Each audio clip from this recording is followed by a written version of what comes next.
main responsibility is going to be to support Alex, our superintendent. I'll provide him with all the necessary information and tools, such as materials and resources needed for him to get his job done both efficiently and effectively. We will also be in constant communication.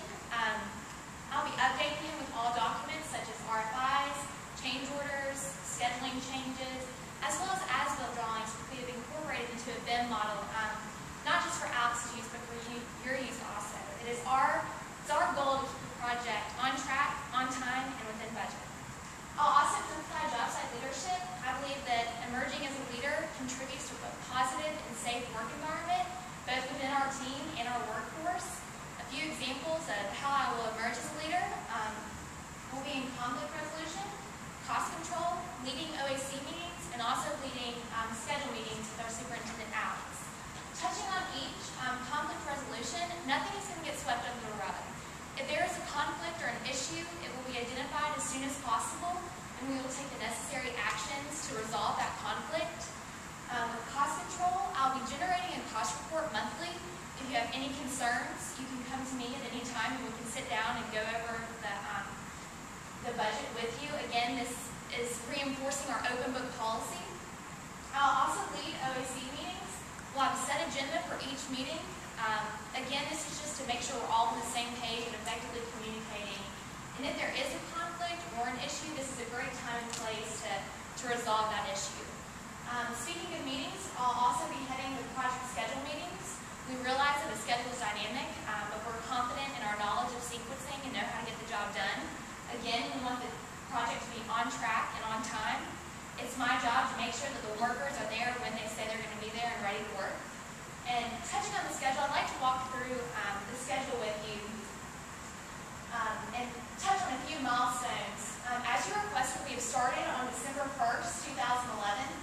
The pre-construction services will begin, and we have a building permit roughly around February 23rd and a notice to proceed a few days following.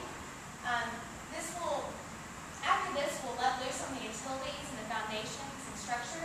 I want to point out that we are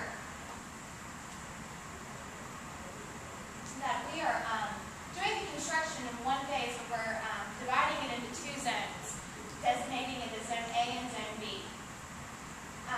We think that this will be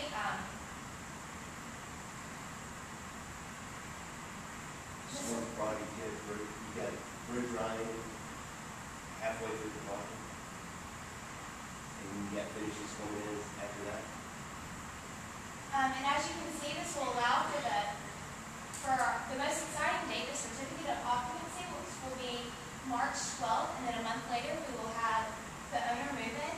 The schedule is roughly around 13 months. And with that being said, I'd like to turn it over to Alex, our superintendent, who will be going over the site logistics and safety. Hey everybody, I'm Alex Behringer. I'm going to be your project superintendent on this job site. I'm a third generation Pinnacle superintendent. My grandfather was the first superintendent with Pinnacle, and we take a lot of pride in this family atmosphere, and we'd love to keep you in the family and continue on projects with you. Three things motivate me every day on site to drive to work: safety, site planning, and quality assurance. One of the main things about this project being on a higher education job on college, students are maneuvering through the college around the site all day long. You know, this is the main round around campus. We understand that. There's going to be student traffic coming from those dorms back into the student union, across campus. We're controlling access to our exit and entrance point on our site utilization plan, which we'll show you later in the presentation, to make sure that nobody's wandering on site. We know they're not trying to go get hurt, but you know it's inevitable. If you're not sitting there blocking them from getting in there and physically going out there and finding out who's on your site, you never know what can happen. And we're not interested in having any accidents for the students or construction labor out here. Being that it's a multi-story building, controlled access zone, fall protection is a huge aspect to our safety plan. Everybody above 6 feet needs to be tied off. We don't see that off the site. I can't stress that enough. We're not having accidents on this job. We didn't do it on our last job at the University of West Georgia, and we're not going to do it in the future. That's not our plan. As we move up to the second and third floor, once that slab gets poured, we're going to be putting a railing around the edge, making sure that there's really no possibility to fall off and then being tied off afterwards and having the ability to do that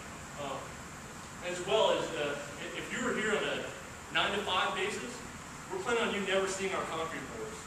We are planning to start our concrete pours at 6 p.m. every night and hopefully be done by 5 a.m. every morning. We want to miss the construction traffic moving through, we want to miss the student traffic moving through school. We don't want concrete trucks coming through there. We don't want them stopped in the middle of the road on a quality basis. But we also don't want having to maneuver students through there. We try to manage most of our deliveries in the early morning or the end of the day, not in the most heavy traffic times. And that, as we move through that, we're going to move on to the construction traffic plan. As you can see, on the north end of the campus, there's mostly off-campus living up here, and there's not too much walking, traffic going through there. It's mostly commuter driving to their seasonal parking lots that are on the east side of campus. We're going to be maneuvering south through University Drive and turning west up West Georgia Drive. On the south part of our site, we have a temporary gravel road where they'll be met by our security force, and they will stop them and check them in. Hopefully, we plan on having them stage them, check them in, and step them into the site while they check them in. So we're not going to be stopping on that West Georgia Drive. It's imperative that we're not going to be stopping traffic. We want goodwill around our site. We don't want people thinking, oh man, construction traffic again. We're building all over the site. We love new buildings, but we hate the construction traffic. We want you guys to build new buildings. We want to be here and build them for you. As we go back out, we're going to take kind of the same path all the way out. And this is something that we instill in all our deliveries. It's something that they need to follow. If they don't follow it, they won't be delivering materials to our job site again. Maneuvering on to the stabilization plan, we're going to blow up into the site. As you move in on the southwest side, you're going to see our site entrance, and you move in where you'll see that little temporary security access shacks to the west and southeast sides of the portion. They're going to be maneuvering in, and one of the critical elements to our stabilization plan is that they need to pass by the Pinnacle construction trailer. We need to know who's on site at all times. We need control of the site, and that's how we're planning on managing who's getting on site and how we're going to control the work. If someone's getting on site and we don't know about it, that's not good. And we don't plan on going down that path. To the east side of that is our labor break portion. We plan on keeping all our labor on site throughout the day. We don't want them taking breaks around on campus, maneuvering with university staff, students. We don't want them crossing the road and having that kind of issue or really any kind of foot traffic outside of the project. To the east of that, we're going to have our bin trailer and our meeting trailer. We're going to have all our OAC meetings, all our scheduling meetings, really anything we're meeting more than 4 or 5 people, any official meeting, going to go on in there, and we're going to do it the right way. The east of that is going to be our general contractor and visitor parking, and owner parking as well. One of our main elements is that we are not allowing subcontractor parking on this job site. They will not be allowed. We're staging an area north of this site where they can park in the grass. We're going to be running a shuttle up through and keeping everybody outside of the university. Like I said, we're stressing we don't want them walking around. That's one of the biggest headaches we've seen on the university job, and we're going to get that in the butt before we become an issue.